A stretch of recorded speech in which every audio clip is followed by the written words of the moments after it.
और उनकी तरफ देखे बगैर निहायत धीमी मगर पुर असर आवाज में कहता, आप लोग इसे सिर्फ एक परिंदा समझते हैं, मगर मेरे लिए वो मेरा आईना था जिसमें मुझे अपनी वफादारी और मोहब्बत नजर आती थी। मैंने उस आईने को अपने ही हाथों से चकनाचूर कर दिया है और अब इन किरचियों की चुभन मुझे जीने नहीं देती। उसने खाना पीना इस हद तक कम कर दिया था कि उसका ताकतवर जिस्म अब हड्डियों का ढांचा बन चुका था और उसके चेहरे की झुर्रियां उसके कर्ब की दास्तान सुनाती थी। एक दिन बस्ती का सबसे बूढ़ा शख्स जो अपनी हिकमत और दानाई के लिए मशहूर था, उसके पास आया और उसके कंधे पर हाथ रखकर बोला, बेटे, गुस्सा एक ऐसा जहरीला सांप है जो इंसान के सीने में पलता है और जब वो डसता है तो इंसान अपनी सबसे प्यारी चीज को ही निशाना बनाता है। तूने जो गलती की वो तेरी हलाकत के लिए नहीं बल्कि दूसरों के लिए इबरत के लिए थी। उठ और लोगों को बता कि जल्दबाजी और गुस्सा कैसे बसते हुए घर उजाड़ देते हैं। शिकारी ने सर उठाया। उसकी आंखों में आंसुओं का एक समंदर ठहल रहा था। उसने कांपते हुए लहजे में कहा, बाबा जी, मैं लोगों को क्या बताऊंगा? क्या मैं ये कहूंगा कि मैं इतना अंधा हो चुका था कि मुझे अपने जानिसार दोस्त की तड़प नजर ना आई? क्या मैं ये कहूंगा कि मैंने इस प्यास को बुझाने के लिए अपने मोहसिन का खून बहा दिया जो मुझे मौत से बचा रहा था? इस बूढ़े दाना ने जवाब दिया, हाँ, यही सच है और यही वो सबक है जो अलिफ लैला की उन हजारों दास्तानों का निचोड़ है कि इंसान जब अपने जज्बात का गुलाम बन जाता है तो वो अशरफुल मखलूकात के दर्जे से गिरकर दरिंदों से भी बदतर हो जाता है। इस गुफ्तगू के बाद शिकारी के दिल में एक अजीब सी तब्दीली आई और उसने फैसला किया कि वो अपनी इस खता को छुपाएगा नहीं बल्कि उसे एक ऐसी नसीहत बना देगा जो आने वाली नस्लों के लिए रोशनी साबित हो। उसने अपने घर के दरवाजे पर एक बड़ी तख्ती लटकवा दी जिस पर लिखा था, खबरदार, गुस्से की हालत में कभी तलवार ना उठाना, क्योंकि वो तलवार तुम्हारे दुश्मन का नहीं बल्कि तुम्हारे सबसे बेहतरीन दोस्त का गला काटेगी। लोग वहां से गुजरते तो ये तहरीर पढ़कर ठहर जाते और उनके दिलों में शिकारी के लिए हमदर्दी और गुस्से के खिलाफ एक खौफ पैदा हो जाता। शिकारी अब दिन भर बस्ती के चौराहे पर बैठ जाता और वहां जमा होने वाले नौजवानों को अपनी और अपने उकाब की वो दास्तान सुनाता जिसे सुनकर संदिल इंसानों की आंखें भी नम हो जाती। वो उन्हें बताता कि ऐ जवानों,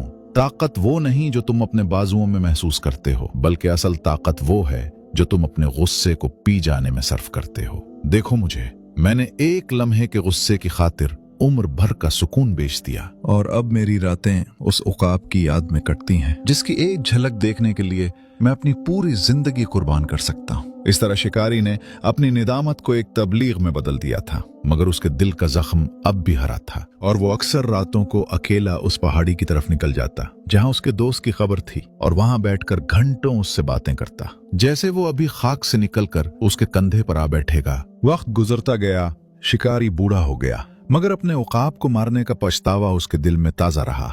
एक रात उसने ख्वाब में अपने वफादार उकाब को नूरानी सूरत में देखा जिसने उसे बताया कि वो उसे माफ कर चुका है और सिखाया कि एक लम्हे का गुस्सा पूरी जिंदगी का पछतावा बन जाता है। आँख खुलने पर शिकारी को सुकून तो मिला मगर निदामत बाकी रही। उसे महसूस हुआ कि उसकी जिंदगी खत्म होने को है, इसलिए वो आखिरी बार उसी पहाड़ी की तरफ रवाना हुआ जहां से उसकी कहानी शुरू हुई थी ताकि अपने दिल का बोझ हल्का कर सके। शिकारी जब अपनी लाठी के सहारे उस पुरानी पहाड़ी पर पहुंचा तो सूरज गुरूब हो रहा था और उफक पर फैली सुर्खी बिल्कुल वैसी ही थी जैसे बरसों पहले उसके उकाब के खून से जमीन रंगीन हुई थी। उसका जिस्म अब बिल्कुल जवाब दे चुका था और हर सांस एक भारी बोझ की तरह महसूस हो रही थी, मगर उसके दिल में एक अजीब सी तमानियत थी जैसे वो किसी तवील कैद से आजाद होने वाला हो। वो घिसता हुआ अपने वफादार उकाब की उस छोटी सी कब्र के पास पहुंचा जिस पर अब हरी घास और कुछ खुदरो फूल खिलाए थे, जैसे जमीन ने भी उस वफादार परिंदे की कदर की हो।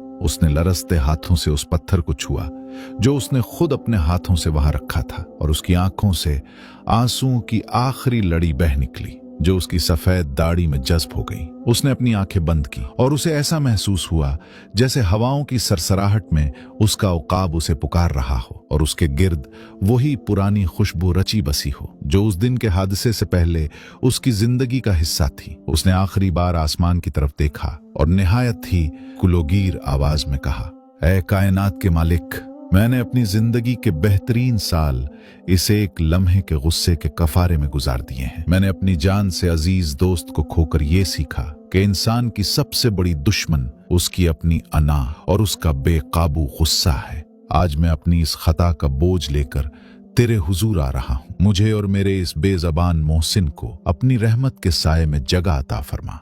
ये अल्फाज अदा करते ही शिकारी का सर उकाब की कब्र पर झुक गया और उसकी रूह इस दुनिया से परवास कर गई जिसने उसे बरसों से पिछतावे की जंजीरों में जकड़ रखा था। अगले दिन जब बस्ती के लोग उसे ढूंढते हुए वहां पहुंचे तो उन्होंने देखा कि शिकारी अपने दोस्त की कब्र से लिपटा हुआ अबदी नींद सो रहा है और उसके चेहरे पर एक ऐसी मुस्कुराहट थी जो जिंदगी में कभी किसी ने उसके लबों पर नहीं देखी थी। लोगों ने उसे वहीं उसके उकाब के बराबर में दफन कर दिया ताकि वो दो दोस्त जो जिंदगी में गुस्से की वजह से जुदा हुए थे मौत के बाद हमेशा के लिए एक दूसरे के पहलू में आराम कर सकें। दोस्तों, ये दास्तान हमें आज भी ये सबक देती है कि गुस्सा वो जुनून है जिसका आगाज हमाकत और अंजाम निदामत है, और जो शख्स अपने गुस्से को पी जाता है वो दरअसल अपनी और अपनों की जिंदगी को हलाकत के गड्ढे से बचा लेता है। शिकारी तो चला गया मगर उसकी छोड़ी हुई नसीहत आज भी उन लोगों के लिए रोशनी है जो जज्बात की लहर में बहकर